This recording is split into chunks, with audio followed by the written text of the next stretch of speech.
بسم اللہ الرحمن الرحیم الحمد للہ رب العالمین وبہ نستعین والصلاة والسلام علی سید الانبیاء والمرسلین والملائکۃ المقربین والخلفاء الراشدین ولعنة الله على الرافضين الكافرين المرتدين إلى يوم الدين أما بعد أعوذ بالله من الشيطان الرجيم بسم الله الرحمن الرحيم قال الله عز وجل في كتابه والعصر إن الإنسان لفي خسر إلا الذين آمنوا وعملوا الصالحات وتواصوا بالحق وتواصوا بالصبر وقال النبي صلى الله عليه وسلم من تشبه بقوم فهو منهم وعن عمر بن الخطاب رضي الله تعالى عنه قال حاسبوا انفسکم قبل ان تحاسبوا۔ اللہ رب العزت والجلال کا بے پایا احسان و کرم و فضل ہوا کہ اللہ تبارک و تعالی نے ہمیں آپ کو تمام لوگوں کو اپنے گھر میں اپنے فریضے کی تکمیل کے لیے آنے کی توفیق مرحمت فرمائی ہے۔ اللہ تعالیٰ سے دعا گو ہوں کہ اللہ تعالیٰ ہم سب کی حاضری کو قبول فرما کر ہم سب کے لیے نجات کا ذریعہ بنائے اور رفع درجات کا سبب بنائے۔ اللہ تبارک و تعالیٰ نے جب سے یہ دنیا بنائی ہے، جب سے یہ دنیا وجود میں آئی ہے اور جب سے یہ اس دنیا کے اندر انسانوں کا سلسلہ چلا ہے، تو شروع سے لے کر پوری تاریخ آپ پڑھیں گے تو پتہ چلے گا کہ پوری دنیا انسانیت میں ہر قوم کی الگ الگ شعار، ان کی الگ پہچان، ان کی تہذیب الگ، سوسائٹی الگ، کلچر الگ، تو تمام چیزیں ہر قوم کی الگ الگ ہوتی ہے اور انہی چیزوں سے اس قوم کی پہچان ہوتی ہے۔ اب آپ جو ہیں کسی بھی چیز کی آپ انٹروڈکشن آپ چاہتے ہیں، اللہ سے کہیں اللہ آپ اپنی پہچان اور تعارف بتائیں، اللہ اس کے لیے پوری سورت اتاری ہے، قل هو اللہ احد اللہ الصمد لم یلد ولم یولد ولم یکن لہ کفوا احد۔ ہماری بھی ایک پہچان ہے، مسلمان کی بھی ایک پہچان ہے۔ اللہ کے نبی جناب محمد رسول اللہ صلی اللہ علیہ وسلم نے ایک حدیث میں آپ نے ارشاد فرمایا اس بات کو، آپ نے فرمایا لِكُلِّ شَيْءٍ عَلَمٌ وَعَلَمُ الْإِيمَانِ الصَّلَاةُ۔ ہر چیز کی ایک علامت ہوتی ہے، جس علامت کو دیکھ کر آدمی اس کی پہچان کرتا ہے، جس چیز سے لوگ اس کو پہچانتے ہیں، تو ایمان والوں کی، ایمان کے فالوورز کے لیے ان کی ایک پہچان اللہ کے نبی علیہ الصلاۃ والسلام نے اپنی پاکیزہ زبان سے پاکیزہ شبدوں اور لفظوں میں آپ نے ارشاد فرمایا وَعَلَمُ الْإِيمَانِ الصَّلَاةُ۔ یاد رہے عربی میں علم کے معنی جھنڈے کے بھی آتے ہیں، جھنڈا، جس ڈنڈا میں جھنڈا گاڑ کے ہم جھنڈا لہراتے ہیں، فہراتے ہیں، اس کو عربی میں علم بھی کہتے ہیں اور اس کے معنی پہچان کے بھی آتے ہیں، بہت ساری معنی کے لیے آتے ہیں۔ باہر کیف اللہ کے نبی علیہ الصلاۃ والسلام نے فرمایا وَعَلَمُ الْإِيمَانِ الصَّلَاةُ۔ بہت ساری چیزوں کی پہچان ہے، علامت ہے، اس کو دیکھتے ہم پہچان لیتے ہیں، ساری چیزوں کی ہے نا بھائی۔ مسجد کو کوئی بھی ویکتی کہیں دور سے دیکھے گا، یہ اور بات ہے کہ وہ اسلام کو مانتا نہیں ہے، مسلمان نہیں ہے، نان مسلم ہے، غیر مسلم ہے، دور سے اگر مسجد پر در و دیوار پر، اس کی میناروں پر، اس کے گنبد پر اگر نظر پڑ جاتی ہے تو پہچان لیتا ہے، اس کو فوراً سمجھ میں آ جاتی ہے، اس کے ڈھنگ ڈھانچے کو، اس کی بناوٹ کو اور اس کے نقش و نگار کو دیکھ کر آدمی ایک غیر مسلم نان مسلم بھی سمجھ لیتا ہے کہ یہ مسجد ہے اور اس جگہ مسلمانان اسلام اپنے رب کی عبادت کرتے ہیں۔ ایک مسلمان ہے جو غیروں کے طریقے کو اپناتا نہیں، مانتا نہیں ہے، جبکہ ماننا جائز ہی نہیں ہے اور مانتا بھی نہیں ہے۔ وہ لوگ جہاں ماتھا ٹیکتے ہیں اگر اس پر بھی کسی کی نظر پڑ جاتی ہے تو فوراً سمجھ جاتا ہے کہ یہ غیروں کا وہ جگہ ہے جہاں وہ لوگ اپنے معبودان باطلہ کی، باطل معبودوں کی پرستش کرتے ہیں۔ اسی طرح چرچ وغیرہ میں چلے جائیں، عیسائیوں کے وہاں جو ہے نا ان کے گردوارے میں چلے جائیں، ہر ایک کی الگ الگ پہچان ہے، اس کو دیکھ کر مسلمان سمجھ لیتا ہے، غیر مسلم سمجھ لیتا ہے۔ کسی اور کے جو ہے نا قوم کا ماننے والا ہے، اس کو مانتا نہیں ہے مگر فوراً سمجھ لیتا ہے، چونکہ اس کی ایک الگ پہچان ہوتی ہے۔ مسلمان کی بھی الگ پہچان ہے۔ جناب محمد الرسول اللہ صلی اللہ علیہ وسلم نے جو خطبے میں نے حدیث پڑھی ہے، اس میں آپ صلی اللہ علیہ وسلم نے پوری دنیا کے مسلمانوں کو، خصوصاً اللہ تعالیٰ نے کہ پیارے نبی علیہ الصلوۃ والسلام نے اپنی امتیوں کو خبردار کیا ہے، متنبہ کیا ہے کہ یاد رہے تم مسلمان ہو، تمہاری ایک الگ پہچان ہے، تمہاری ایک شان ہے۔ اللہ کے نبی علیہ الصلوۃ والسلام فرماتے ہیں کہ اگر تم ایمان والا ہونے کے ساتھ ساتھ کسی اور قوم کے طریقے کو، شبیہ کو اگر اپناؤ گے، کسی اور کے کلچر کو اپناؤ گے، کسی اور کی تہذیب کو، کسی اور کی پہچان کو اپنا پہچان بناؤ گے، جناب محمد الرسول اللہ صلی اللہ علیہ وسلم نے نہ صرف یہ کہ اس پر منع کیا ہے، ممانعت فرمائی ہے۔ اللہ کے نبی علیہ الصلوۃ والسلام نے فرمایا اس کا حشر کل قیامت کے میدان میں اچھا نہیں ہوگا۔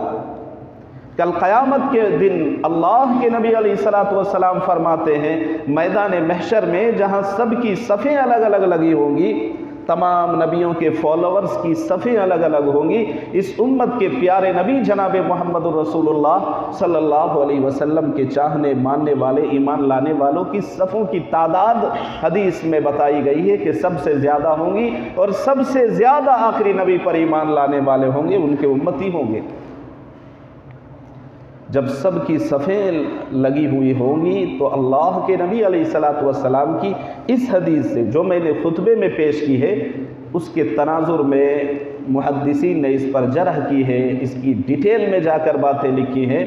کہ اللہ کے نبی علیہ الصلوۃ والسلام اس حدیث میں یہ فرمانا چاہتے ہیں کہ جہاں امت مسلمہ خصوصاً جناب محمد رسول اللہ صلی اللہ علیہ وسلم کی امتیوں کی لائن لگی ہوگی، اس سے وہاں اس کو دستبردار کر دیا جائے گا، بالکل الگ قرار دیا جائے گا۔ اور وجہ یہ ہے کہ جناب محمد رسول اللہ صلی اللہ علیہ وسلم کے طریقے کو چھوڑ کر، ان کے نہج کو چھوڑ کر، دین اسلام کے طریقے کو چھوڑ کر، ایک مسلمان ہوتے ہوئے اللہ کے نبی پر ایمان کے ساتھ ساتھ اگر کوئی مسلمان کسی اور قوم کے طریقے کو، کسی اور قوم کی پہچان کو، کسی اور قوم کی تہذیب کو، کسی اور قوم کے کلچر کو اگر اپنا لیتا ہے تو جناب نبی کریم صلی اللہ علیہ وسلم کی اس حدیث میں جو وعید ہے سختی کے ساتھ کہ ان کا حشر ان کے ساتھ ہوگا جن کے طریقے کو اپنائے گا، تو یہ بڑی سخت وعید ہے ایسے لوگوں کے لیے۔ اب افسوس کی بات تو یہ ہے کہ نبی علیہ الصلوۃ والسلام کی اس حدیث میں جس میں آپ نے فرمایا کہ ان کا حشر اچھا نہیں ہوگا، ان کے ساتھ معاملہ ویسے کیا جائے گا جیسے انہوں نے جس کے طریقے کو اور شبیہ کو اور شعار کو اپنایا ہوتا ہے، جس کے بھی شعار کو اپنائے گا ان کے ساتھ ان کا حشر کیا جائے گا۔ جناب نبی کریم صلی اللہ علیہ وسلم نے اس حدیث میں بالکل واضح بتلا دیا ہے کہ تمہارے سامنے جو دین ہے یہ دین بھی واضح طور پر بتلا دیا گیا ہے، طریقے بھی واضح طور پر بتلا دیے گئے ہیں، جو سنت ہے وہ سنت بھی وضاحت کے ساتھ، ایکسپلیشن کے ساتھ یہ بھی بتا دی گئی ہے۔ باوجود یہ کہ پھر بھی سب کچھ ڈیٹیل میں پتہ چل جانے کے بعد پھر بھی اگر کوئی الٹا کرتا ہے تو اس کی پکڑ بنتی ہے نہیں بنتی ہے۔ اب میں آپ کو اس کو فور ایگزامپل مثال کے طور پر ایک بات بتاؤں کہ جو گھٹکا ہے، اسی طرح سگریٹ وغیرہ کے جو پیکٹ آتے ہیں، اس میں جو ہے نا باضابطہ انگریزی میں بھی ہندی میں بھی یہ بات لکھی ہوتی ہے کہ اس کا استعمال کرنے والے کے لیے ہانیکارک ہوتا ہے، نقصان دہ ہے۔ باضابطہ آپ انگریزی میں بھی لکھا ہوتا ہے، آپ دیکھ چکے ہوں گے، ہندی میں بھی، اور بعض جگہ اردو میں بھی یہ بات لکھی ہوتی ہے کہ اس کا استعمال کرو گے تو کینسر ہونے کا خطرہ ہے، اندیشہ ہے، اور بڑی بیماری لاحق ہو سکتی ہے۔ سمجھ میں آ رہی ہے؟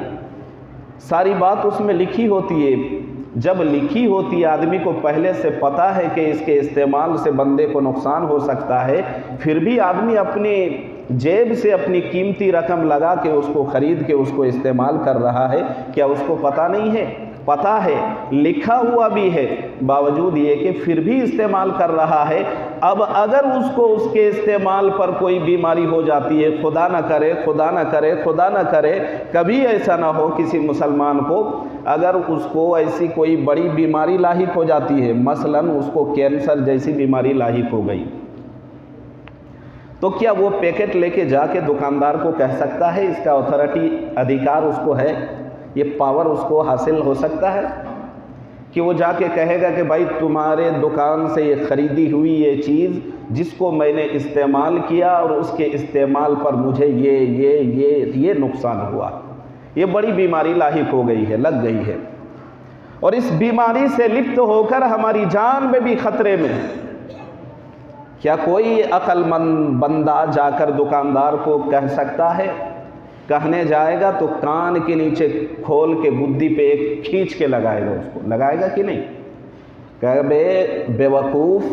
اس میں یہ ساری بات پہلے سے لکھی ہوئی تھی، تیری آنکھیں کدھر گئی تھی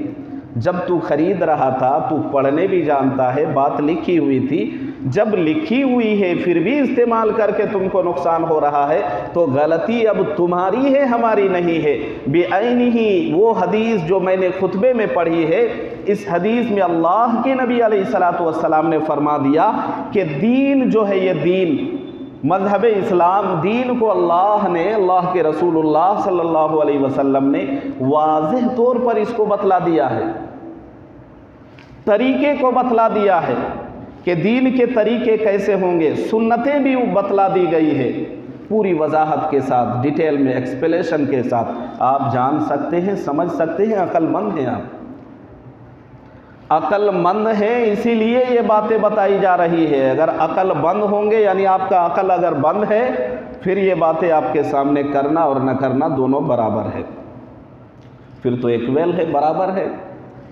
تو جناب نبی کریم صلی اللہ علیہ وسلم نے اس حدیث میں یہی سمجھانا چاہا ہے کہ ہر قوم کی ایک پہچان ہے، اور مسلمانوں کی بھی ایک پہچان ہے، یہودیوں کی بھی ایک پہچان ہے، عیسائیوں کی بھی ایک پہچان ہے، اور اسی طرح دیگر اقوام متحدہ جو لوگ باطل اور معبودان باطلہ کی پرستش کرتے ہیں، پوجا کرتے ہیں،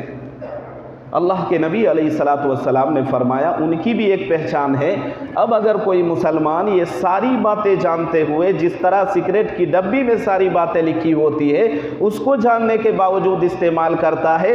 دین اور دین کے طریقے کو، اس کی سنت کو جاننے کے باوجود پھر بھی اگر کسی اور دین کے طریقے کو اپنائے گا، ان کی شبیہ کو، شعار کو اپناتا ہے، ان کی تہذیب کو اپناتا ہے، ان کے کلچر کو اپناتا ہے، پیارے آقا صلی اللہ علیہ وسلم نے فرمایا اب اس مسلمان ہونے کی حیثیت سے اس کو امت محمدیہ میں گردانا نہیں جائے گا، اس کا شمار، ان کا حشر ان لوگوں کے ساتھ ہوگا جن قوموں کی مشابہت اور طریقے اور تہذیب اور کلچر کو اس بندے نے اپنایا ہوتا ہے۔ یہ بہت بڑی بات ہے، چھوٹی بات نہیں ہے، آپ شاید دھیان نہیں دے رہے ہیں، آپ دھیان دیں۔ اس حدیث کے تناظر میں جہاں اتنی ڈھیر سارے بات ذہن میں ہے، بہت ساری باتیں کی جا سکتی ہے، مگر یہ کہ وقت کا لحاظ کرتے ہوئے ان تمام باتوں کو میں بالائے طاق رکھ کر، کاٹ چھانٹ کر، 2-4 پوائنٹ کی باتیں، خاص باتیں میں آپ کو بتلاؤں گا، آپ ذہن حاضر رکھیں۔ اس حدیث کے تناظر میں جہاں بہت ساری باتیں ہیں، وہاں ایک بات یہ ہے کہ 31 دسمبر یہ جو ہے نا عنقریب آنے والے ہیں، یعنی 31 دسمبر کی یہ تاریخ آنے والی ہے۔ اور کیا ہے یہ 31 اور کیا ہوتا کیا ہے اس میں، اور اس کا ثبوت کیا ہے؟ مسلمانان اسلام کیوں اس کے پیچھے پڑے ہوئے ہیں جبکہ مسلمانوں کا یہ شعار اور طریقہ نہیں ہے؟ نبی علیہ الصلاۃ والسلام سے اس کا ثبوت ملتا نہیں ہے، صحابہ کرام کی زندگی میں اس کا ثبوت نہیں ہے۔ صحابہ کے ماننے والے، ان کو دیکھنے والے، ان کے متبعین یعنی تبع تابعین جو ہے نا، تابعین اور تبع تابعین، اور پھر ائمہ مجتہدین، پھر بزرگان دین، پھر سلف صالحین، پھر خلیفۃ المشرکین، مؤلفین، محدثین، اور جو ہے نا جتنے بھی متکلمین ہیں، مفسرین ہیں، مؤلفین ہیں، حتیٰ کہ مقررین، کہیں سے دور دور تک اس کا ثبوت نہیں ہے کہ 31 دسمبر یعنی 31 دسمبر کو